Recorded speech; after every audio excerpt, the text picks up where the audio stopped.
ಪ್ರತಿಯೊಬ್ಬ ಯುವಕರು ಕ್ರೀಡಾಪಟು ಅಭಿನಂದನ್ ದೀಪಕ್ ಸೂರ್ಯವಂಶಿ ಹಾಗೆ ಸಾಧನೆ ಮಾಡಬೇಕು. ಪುಟ್ಟ ಬಡ್ಚಿ ಗ್ರಾಮವನ್ನ ಇಡೀ ದೇಶಕ್ಕೆ ಪರಿಚಯಿಸಿದ ಇತಿಹಾಸದ ಏಕೈಕ ಯುವಕ ಅದು ಅಭಿನಂದನ್ ಸೂರ್ಯವಂಶಿ.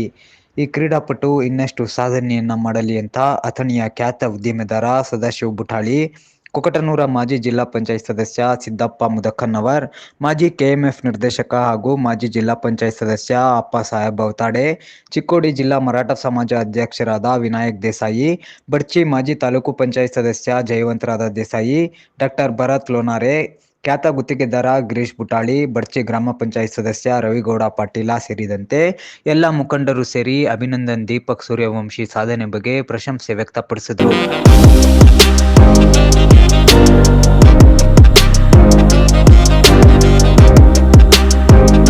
ಬೆಳಗಾವಿ ಜಿಲ್ಲೆಯ ಅಥಣಿ ತಾಲೂಕಿನ ಬಡ್ಚಿ ಗ್ರಾಮದಲ್ಲಿ ಅಭಿನಂದನ್ ದೀಪಕ್ ಸೂರ್ಯವಂಶಿಗೆ ಸತ್ಕಾರ ಸಮಾರಂಭ ನೆರವೇರಿಸಿ ಮಾತನಾಡಿದ್ರು.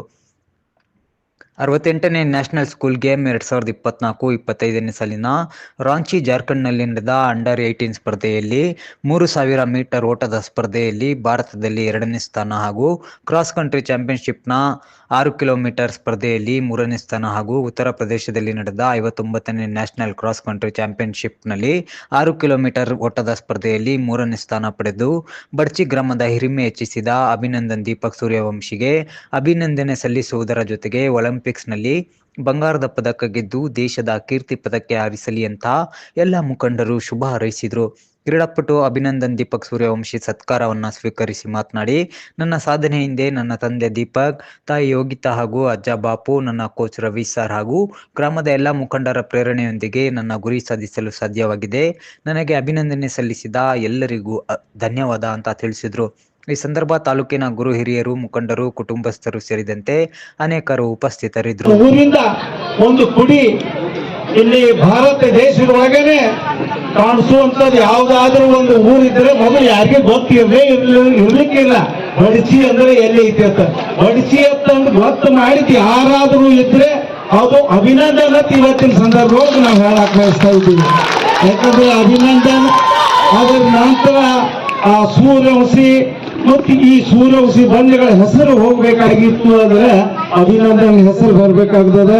ಅದಕ್ಕಾಗಿ ಈಗ ಎಲ್ಲರೂ ಅಭಿನಂದನ್ ಮಾಡ್ಯಾನು ಅಂತಂದ್ರ ಎಲ್ಲರಿಗೆ ಆಗ್ಲಕ್ಕ ಸಾಧ್ಯ ಇಲ್ಲ. ಯಾಕೆ ಸಾಧ್ಯ ಇಲ್ಲ ಅಂತಂದ್ರ ಸಮುದ್ರದೊಳಗ ಮುತ್ತ ಯಾವಾಗ ಹುಟ್ಟತೈತಿ ಅಂತಂದ್ರ ಸ್ವಾತಿ ಮಳೆಯಿಂದ ಮುತ್ತ ಹನಿ ಬಿತ್ತಂದ್ರ ಅದು ಒಂದೇ ಮುತ್ತ ಆಗ್ತೈತಿ. ಹೊರತಾಗಿ ಎಲ್ಲ ಮಳೆ ಬರ್ತಾವಲ್ಲ, 24 ಮಳೆ, ಆ ಎಲ್ಲ ಮಳೆ ಹನಿಗೆ ಮುತ್ತ ಆಗೋದಿಲ್ಲ.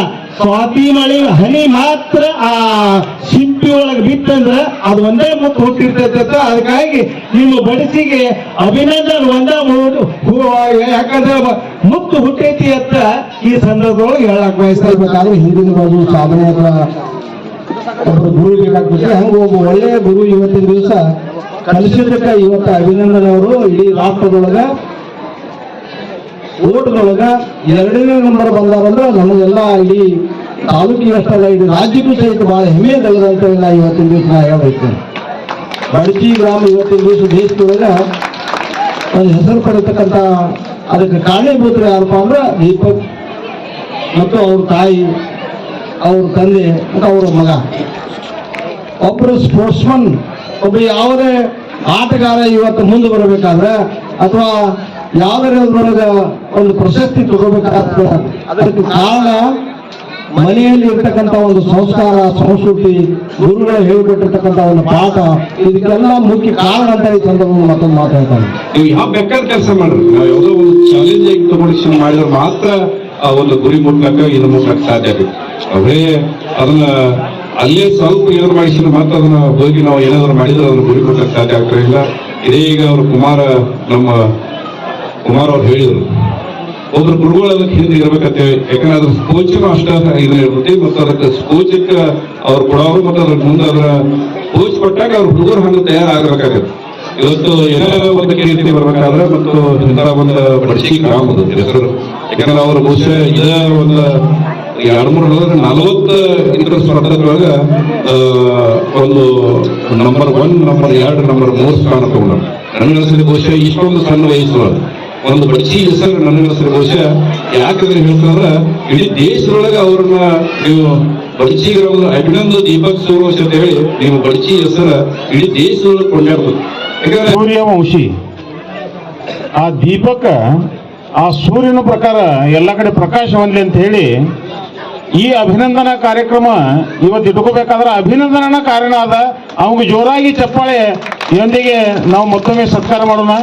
ಯಾಕಂದ್ರೆ ವಿಶೇಷವಾಗಿ ಈ ವಯಸ್ಸಿನಲ್ಲಿ ಒಂದು ರಾಷ್ಟ್ರೀಯ ಮಟ್ಟಿಗೆ ಇವತ್ತು ನಾ ಇಲ್ಲಿ ಕುಂತು ಹುಡುಗರಿಗೆ ಕೇಳ್ತೀನಿ, ಇನ್ಕಾಯ್ದು ಭಾಳ ದನಿಗೆ ಹಾಕ್ಲತ್ತೀರಿ ನೀವು. ಅವರಿಗೆ ಎಷ್ಟು ಆನಂದ ಅನ್ನಿಸ್ತಿರ್ಬೇಕು ಇವತ್ತು. ಯಾಕಂದ್ರೆ ಅವರು ರಾತ್ರಿ ಹಗಲು ದುಡಿದ ಆ ಹುಡುಗಿಗೆ ಏನ್ರೆ ಕಲಿಸ್ಬೇಕು ಮಾಡಬೇಕು. ಆ ಹುಡುಗ ಸುಧಾ ಅದರದ ಪೂರ್ಣ ಅರಿವು ಐತೆ. ನಮ್ಮ ತಂದೆ ತಾಯಿ ನಮ್ಮ ಸಲುವಾಗಿ ಏನು ಕಷ್ಟ ಮಾಡಿದ್ದಾರೆ, ನಾ ಹೆಂಗ ಅದನ್ನ ಹೆಸರು ಮುಂದೆ ತರಬೇಕು. ಅವು ಬಡ್ಸಿ ಗ್ರಾಮದ ಅಷ್ಟೇ ಅಲ್ಲ, ರಾಜ್ಯದ ಮತ್ತು ಇವತ್ತು ಭಾರತ ದೇಶದ್ದು ಸುಧಾ ಹೆಸರು ಅಂತಾರಾಷ್ಟ್ರೀಯ ಮಟ್ಟದೊಳಗೆ ಹೋದ. ಅವು ಬರು ಒಲಿಂಪಿಕ್ ಆಟದಲ್ಲಿ ಸುಧಾ ಅವು 1ನೇ ನಂಬರ್ ಹೊಡಿಲಿ ಅಂತ ಹೇಳಿ ಆ ದೇವರಲ್ಲಿ ಒಂದು ಸಣ್ಣ ರೈತನ ಮಗ ಇವತ್ತು ದೇಶ ಲೆವೆಲ್ದಾಗ 2ನೇ ನಂಬರ್ದಾಗ 3ನೇ ನಂಬರ್ದಾಗ ಅವ ಅಥ್ಲೆಟಿಕ್ಸ್ದಾಗ ರನ್ನಿಂಗ್ದಾಗ ಹೊಡೆದನಂದ್ರೆ ಅದೇನು ಸಾಧಾರಣ ಕೆಲಸ ಅಲ್ಲ. ಅವ ಇನ್ನೂ ಮುಂದಿನ ಒಲಿಂಪಿಕ್ಸ್ದಾಗ ಭಾಗವಹಿಸ್ಲಾಕೇನ ಅಡ್ಡಿ ಇಲ್ಲ. ಮತ್ತು ಅದ್ರ ಪ್ರಕಾರ ತಯಾರಿ ಮಾಡ್ಲಕ್ಕ ಹಚ್ಚಾರ. ಅವ ಹುಡುಗ ಆಕ್ಚುಲಿ ನಾವೆಲ್ಲ ತಿಳಿದಿದ್ದೀವ್ರಿ, ಅವ ಹುಡುಗ ಆರ್ಟ್ಸ ಕಾಮರ್ಸ ಇರಬೇಕು ಅಂದಾಗ ಸ್ಪೋರ್ಟ್ಸ್ದಾಗ ಭಾಗವಹಿಸ್ತಾನ ಅಂತ ಹೇಳಿ ತಿಳಿದಿದ್ದೀವಿ ನಾವು. ಆದ್ರೆ ಅವ ಹುಡುಗ ಸೈನ್ಸ್ದಾಗ ಅದನ್ರಿ, ಸೈನ್ಸ್ ಸೆಕೆಂಡ್ ಇಯರ್ ಅದ. ನಾವು ಆಕ್ಚುಲಿ ಸೈನ್ಸ್ ಹುಡುಗರು ಸ್ಪೋರ್ಟ್ಸ್ದಾಗ ಇರಂಗಿಲ್ಲ ಅಂತೇಳಿ ನಾವೆಲ್ಲ ತಿಳಿದ್ವಿ. ಅವಂದು ಪ್ರತಿಭೆನೂ ಬೇರೆ ಐತ್ರಿ.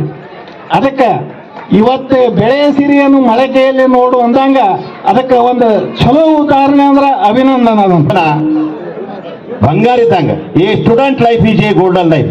ಒಬ್ಬ ವಿದ್ಯಾರ್ಥಿಯ ಜೀವನ ಬಂಗಾರ ಇದ್ದಂಗೆ.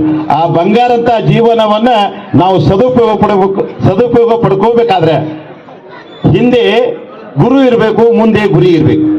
ಈ ಅಭಿನಂದನ್ ಅಂತಕ್ಕಂಥ ಈ ವಿದ್ಯಾರ್ಥಿ ನಮ್ಮ ಭಾರತ ದೇಶಕ್ಕೆ ಒಂದು ಕೀರ್ತಿಯನ್ನು ತಂದು ಕೊಟ್ಟಿದ್ದಾನೆ. ಅವನಿಗೆ ನನ್ನ ವೈಯಕ್ತಿಕವಾಗಿ ತಮ್ಮೆಲ್ಲರ ಪರವಾಗಿ ಅಭಿನಂದನೆಗಳನ್ನು ಹೇಳಬೇಕಾಗ್ತದೆ. ದೃಢ ಸಂಕಲ್ಪ ಮತ್ತು ಶಿಸ್ತು ಒಂದು ಗುರಿ ಇರಬೇಕು. ಅದು ಗುರಿ ಇದ್ರೆ ಮಾತ್ರ ಎಲ್ಲ ಫೀಲ್ಡ್ದಾಗಲಿ ನಾವು ಸಾಧನೆ ಮಾಡಬಹುದು. ನಾವು ಎಜುಕೇಶನ್ ಇರ್ಬೋದು, ಮತ್ತೊಂದು ಬೇರೆ ಕ್ಷೇತ್ರದಲ್ಲಿ ಕೂಡ ಸಾಧನೆ ಮಾಡ್ಬೇಕಂತಂದ್ರೆ ದೃಢ ಸಂಕಲ್ಪ ಇರಬೇಕು. ಅದಕ್ಕಾಗಿ ತಾವೆಲ್ಲರೂ ಮುಂದಿನ ನಿರ್ಮಾಣಗಳಲ್ಲಿ ನಮ್ಮ ಅಭಿನಂದನೆಯನ್ನು ನೀವೆಲ್ಲರೂ ಸಣ್ಣ ಮಕ್ಕಳೇನಿಲ್ಲ ಅಭಿನಂದನೆಯನ್ನು ಅವ್ರನ್ನೊಂದು ಮಾಡಲ್ ಅಂತಂದ್ರೆ ಇದನ್ನ ತಗೊಂಡ್ರೆ ನೀವೆಲ್ಲರೂ ಕೂಡ ಅಭಿನಂದನೆ ಅಂದ್ರೆ ನಾವು ಭಾರತದ ಯಾವುದೇ ಒಂದು ಸ್ಪರ್ಧೆ ಇರ್ಬೋದು, ಓಟದ ಸ್ಪರ್ಧೆ ಇರ್ಬೋದು, ಆಟದ ಸ್ಪರ್ಧೆ ಇರ್ಬೋದು, ಎಲ್ಲದರಲ್ಲಿ ಯಾಕಂದ್ರೆ ಪಾರ್ಟಿಸಿಪೇಷನ್ ಇಸ್ ವೆರಿ ಇಂಪಾರ್ಟೆಂಟ್. ಸೋಲು ಗೆಲುವು ಮುಖ್ಯ ಅಲ್ಲ. ಯಾಕಂದ್ರೆ ಆ ಒಂದು ಓಟದಲ್ಲಿ ಸಾಧನೆ ಪಾರ್ಟಿಸಿಪೇಷನ್ ಮಾಡ್ಯಾನಂತಂದ ಇವತ್ತು ಅವ್ರಿಗೆ ಗೋಲ್ಡ್ ಮೆಡಲ್ ಕಂಚಿನ ಸಿಕ್ಕಾವ. ಯಾಕಂದ್ರೆ ನಮ್ಮ ಗ್ರಾಮದ ವತಿಯಿಂದ ನನ್ನ ವತಿಯಿಂದ ಹೃತ್ಪೂರ್ವಕ ಅಭಿನಂದನೆಗಳನ್ನು ಸಲ್ಲಿಸ್ತಾ ಇದ್ದೇನೆ. ಈಗ ನಾವು ಮಕ್ಕಳನ್ನ ಬೆಳೆಸುವುದರ ಜೊತೆಗೆ ಆ ಶಿಕ್ಷಕರ ಪಾತ್ರ, ತಂದೆ ತಾಯಿಯ ಪಾತ್ರ ಬಹಳ ಮುಖ್ಯವಾಗಿರುತ್ತದೆ. ಒಂದು ಕಲ್ಲು ಶಿಲೆ ಆಗಬೇಕಾದ್ರ ಅದು ಉಳಿ ಏಟ ತಿನ್ಬೇಕಾಗ್ತದ. ಹಂಗ ಅಭಿನಂದನ್ ಗುರುಗಳ ಎಷ್ಟು ರನ್ನಿಂಗ್ ಮಾಡಿಸಾರು, ಮುಂಜಾನೆ ಎಬ್ಬಿಸಿ ಆ ಟಾರ್ಚರ್ ಎಲ್ಲ ತಡ್ಕೊಂಡ ಇವತ್ತಿನ ಈ ಮಟ್ಟಕ್ಕೆ ಬರಬೇಕಾದ್ರೆ ಮುಂದೆ ಗುರಿ ಇರಬೇಕು, ಹಿಂದೆ ಗುರುಗಳು ಇರಬೇಕ.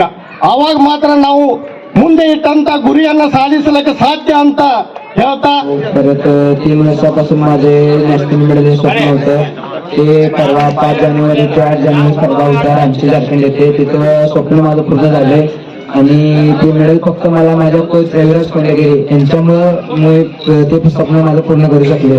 नाहीतर माझ्याकडून झालं नसतं. माझ्या कोचमुळे आणि फॅमिली सपोर्ट, फ्रेंड सपोर्ट मला फुल भेटला. त्यामुळे आज मी ह्याला आणि इथं आलेला सर्व नगरसेवक काढासाठी हार्दिक शुभेच्छा सगळ्यांना. आणि 3 वर्षापासून मी प्रॅक्टिस करतो छत्रपती शिवाजी महाराज स्टेडियम सांगलीत येते. मग पहिला मी स्टेटमधूनच बाहेर निघायचो. मग पहिला तर मॅरेथॉनला मी 20वा 25वा असं लागायचो. मग नंतर मला चांगले कोच भेटले रविदादा मुंतानेला. त्यांच्या निदर्शकांनी खाली आलो आम्ही. हळूहळू पहिलं मला ओपन सिनियर स्टेट मेडल लागलं ब्रॉन्झ. मग नंतर स्कूल गेमला लागलो डायरेक्ट 3 किलोमीटरला स्टेटमध्ये गोल्ड केलं. आणि क्रॉस कंट्रीमध्ये मी स्टेटमध्ये सेकंड लागलो. परत नॅशनल झाली. नॅशनलला मी तिकडे रांची झारखंड येथे गेलो. तिथे 3 किलोमीटर सिल्वर व माझं बेस्ट टाइम 3 किलोमीटर 8:18 पळायला लागलो मी. परत ब्रॉन्झ मेडल्स आहे 6 किलोमीटर क्रॉस कंट्री, ती पण मी चांगली केली. जरा थंडी होती त्यामुळं माझं ब्रॉन्झ झालं तेवढं. मग परत तिकडे ब्रॉन्झ करून लगेच दिल्लीला गेलो मी उत्तर प्रदेश. त्या तिथेही खूप थंडी म्हणजे